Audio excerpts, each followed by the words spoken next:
विग्रहः अनादिरादिर्गोविन्दः सर्वकारणकारणम् चिन्तामणिप्रकरसद्मसुकल्पवृक्षा लक्षावृतेषु सुरवीरविपालयन्तम् लक्ष्मीसहस्रशतसंभ्रमसेव्यमानम् गोविन्दमादिपुरुषम् तमहं भजामि वेणुं त्वनन्तमरविन्ददलायताक्षम् बर्हावतं समसिताम्बुदसुन्दराङ्गम् कन्दर्पकोटिकमनीयविशेषशोभम् गोविन्दमादिपुरुषं तमहं भजामि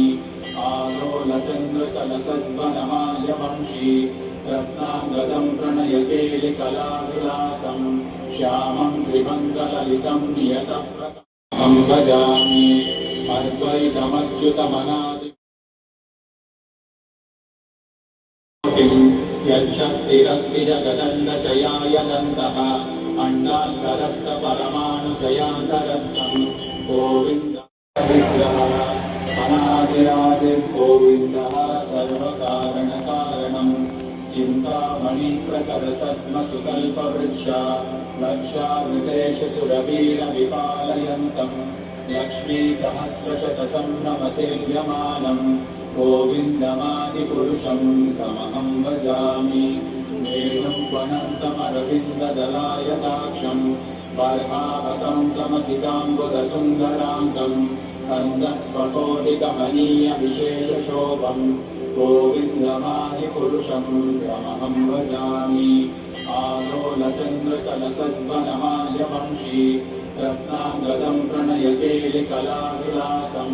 श्यामं त्रिमङ्गललितं नियतप्रकाशं भजामि अद्वैतमच्युतमनादिं यच्छक्तिरस्ति जगदण्डचयायदन्तः अण्डान्तरस्थपरमाणुचयान्तरस्थं गोविन्द सनयानभूषाः सूक्तैर्यमेव निगमप्रतितैस्तुवन्ति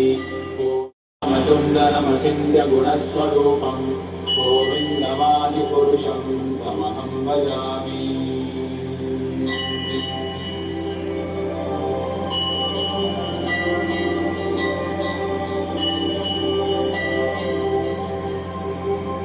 रामादिमूर्तिषु कलानियमेन तिष्ठन्